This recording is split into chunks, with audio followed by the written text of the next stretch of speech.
Oh dear, another dogged contender. Welcome everyone to this dog shit video. This is most likely going to be part 1 to what most people would call a boss ranking. I've always wanted to do something like this, but I never got around to doing one. Well, that was until now. Before I get started with the actual boss ranking though, I would just like to set a few ground rules just so that we're all on the same page in terms of what these videos are going to be.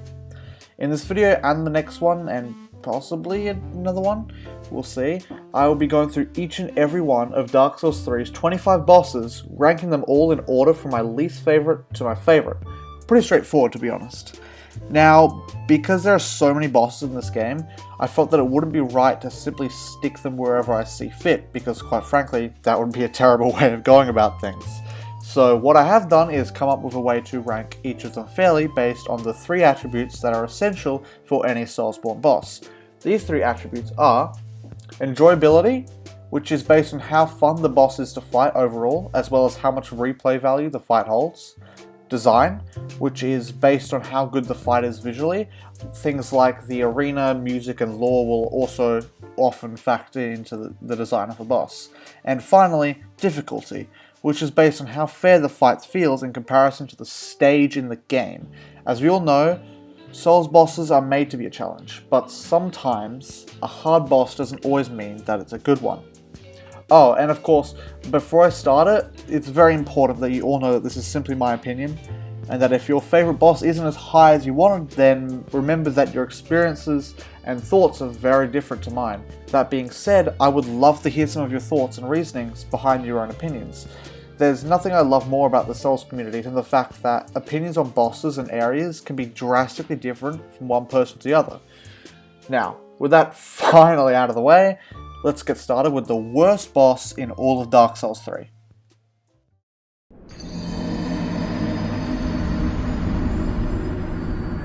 Coming in with the worst scores in all 3 stats is the secret meth dealer himself, the Crystal Sage. Everybody has a boss that they really don't enjoy fighting, and for me that's this boss. The Crystal Sage for me is both annoying and incredibly boring to fight. You know you've got yourself a pretty dead boring boss once it starts appearing as a basic enemy later on in the game. The Crystal Sage also has 2 really annoying mechanics that make it one of the most frustrating bosses to fight in the whole game. First of all, he teleports way too much. You honestly spend 90% of the fight chasing this idiot around the arena just to get a few hits in before he teleports away again. This is made worse in Phase 2 when the boss literally just spawns clones of himself, so not only do you have to run back and forth like an idiot, you also have to find the real boss amongst a sea of 5 or 6 other cloaked bastards. It's not even as if this boss is difficult. He does such little damage to your tutsis in Phase 1 that it's actually kind of sad. The biggest problem I have with this boss is that it's really easy, while also being really annoying. In Phase 2, you're literally being pelted by 100 projectiles a second. I'm not even joking. That's what this shit feels like sometimes. On top of this, the design is really boring too. The only interesting thing about the visuals in this fight are those crystal clusters that pop up in between teleports, which I honestly would give more points for if they actually did anything. Overall, this boss is super unenjoyable to fight, very boring to look at, and it's only made slightly difficult if you don't pay much attention. It's for these reasons that it's at the bottom of my list.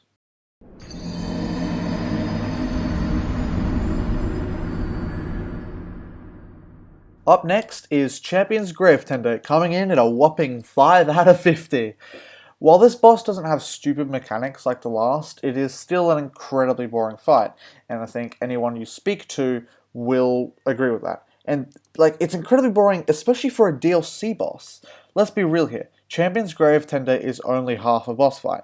The first half is literally just a regular NPC fight with a few standard enemies thrown in at the start.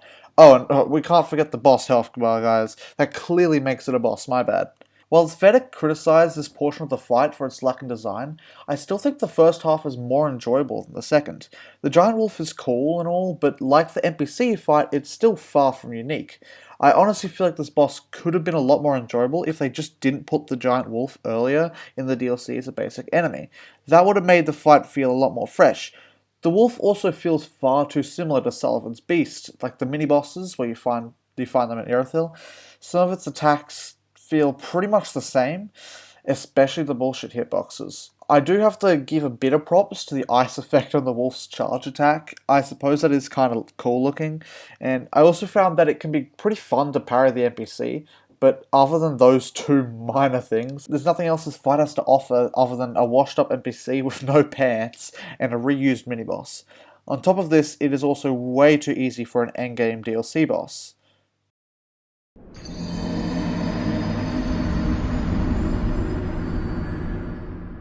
Bear with me for a second, guys. Who honestly thought that this boss was a good idea? Don't get me wrong, a giant tree for a boss actually sounds kinda cool, right? But why did they have to go ahead and make it so disgusting? I suppose you could always say that that's what they were going for with the design of this boss, but it doesn't make the fact that I have to hit a tree's ballsack any less traumatizing. I will admit, despite its terrifying appearance, I do think that From Software had a good idea when making this boss. They just didn't execute it very well. For starters, why is the area filled with standard enemies? I guess the tree attacks rather slowly and all, but it's the start of the game, for goodness sake. Let a boss be a little easy. And if you really have to, then why not add a little to his attack speed or his damage to make it fair? Having basic enemies in a boss fight is honestly just annoying as hell. Looking at you, Capra Demon. Despite its questionable hitboxes, I actually found this boss to be fairly easy. Perhaps even too easy for the third boss in the game. It kind of feels like they slapped on a lot of things to try and make it harder, but all it really did was make it more annoying. Like the enemies, the large hitboxes, the poison sludge attack, the acorn rain. These are all things that don't particularly make the boss harder, they just make the fight a lot longer than it has to be. If it was a quick fight, then I probably would enjoy it a lot more, but it just feels sad watching this pathetic excuse for a boss prolong its inevitable death by literally scooching its gooch along the floor. The only thing I can give props to is that the developers did kind of do a decent job at making the tree disgusting. It's without a doubt that is what they were going for, but once again, knowing that doesn't really make it any less nasty.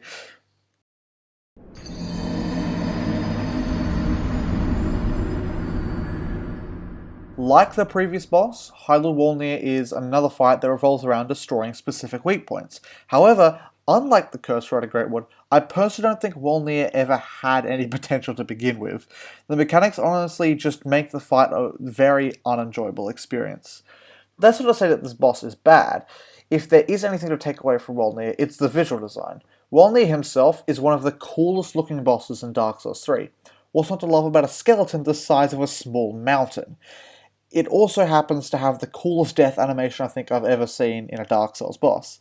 As you break the last bracelet, Wolnir gets dragged backwards into the abyss, desperately trying to claw his way back up, but eventually failing. It's just a nice little thing for fans of the lore, and it also looks really cool. Unfortunately, however, Wolnir's design isn't enough to make it a decent boss. The fight itself is so boring, probably the most boring of any on this list. Like Crystal Sage, you spend 90% of the fight chasing his arms around like a total idiot. And on top of this, he attacks so slowly. Seriously, why is he this slow? Oh, and did I forget to mention his poison fog? I doubt I even need to. Overall, this boss looks cool, but he is far too easy for a mid-game boss fight, and he's also incredibly boring to fight after the first 10 seconds.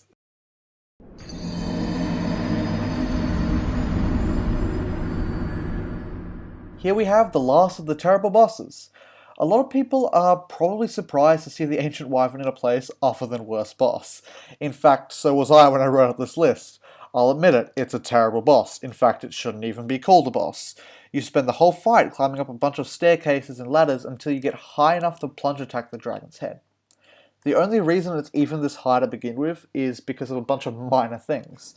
Personally, I think the boss looks cool, even if you have already seen the dragon a couple times back in Lothric Castle. But seeing it swoop down like that at the start was pretty exciting for me the first time through. Of course, this doesn't make it any less disappointing when you find out that you don't actually get to fight it. It's more of a level hazard actually, but god damn it, if it doesn't feel good when you plunge attack that sucker from 20 feet up, I don't know what does. Maybe an actual boss fight.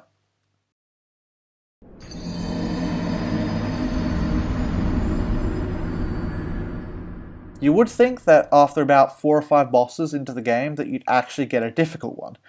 The Diggers of the Deep are without doubt one of the easiest bosses in this game, and considering that it's a gank boss too, that is honestly kind of sad. There's got to be around 30 of these undead priests just clustered together in this huge room, and yet they still find it hard to deal any sort of damage to you without resorting to cheap tricks like a curse build-up. I honestly didn't know about the curse mechanic until around the third time I fought them. I was recording my co-op Dark Souls playthrough one morning, and my friend was lagging, so I decided to take the fight slowly. I'm serious, the only possible way to die to this boss is to stand still and do nothing. Despite being stupidly easy, and having a fairly boring design, I still can't help but feel satisfaction slicing through this wall of enemies to get to my target. Because of this, it's actually a fairly enjoyable fight at times, depending on the weapon you use, of course. It's a simple fight, and I honestly wish the fight was a little more challenging, but I still enjoy it enough for me to put it a little higher than any of the previous fights.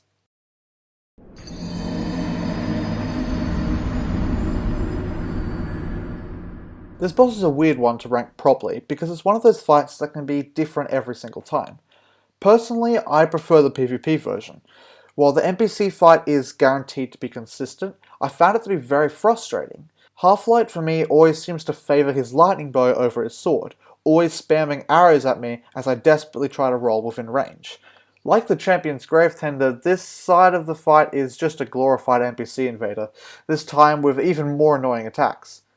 The PvP fight, while better than its NPC counterpart, is still far from a decent boss fight, as it suffers greatly from the problem of inconsistency and RNG. Most of the time, I find myself going one-on-one with a fairly talented player.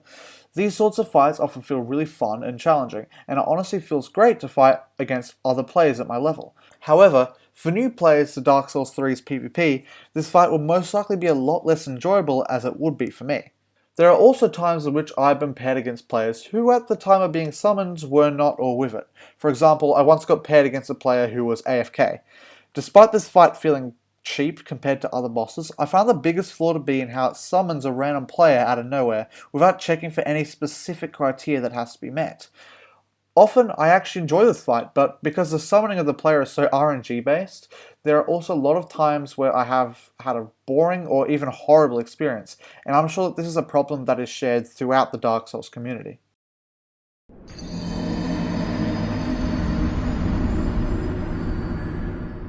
Finishing off today's ranking, we have the first decent boss on this list, Vort of the Boreal Valley.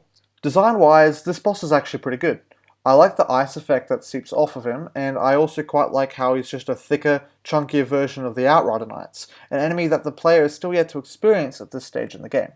If there is one thing this boss lacks though, it's without a doubt his small move pool.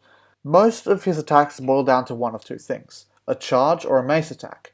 Despite being the second boss in the game, I genuinely think that this boss could have benefited from having a more diverse moveset.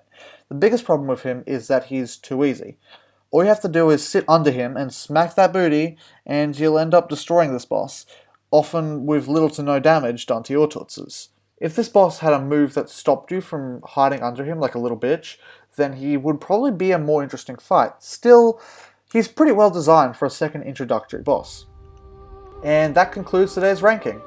We're now officially finished with the bad bosses, and we're beginning to segue into the decent fights that make up the bread and butter of the game. That doesn't mean I'm done complaining, however. Anyways, I hope you enjoyed this video, and I'm looking forward to see you all again in part 2.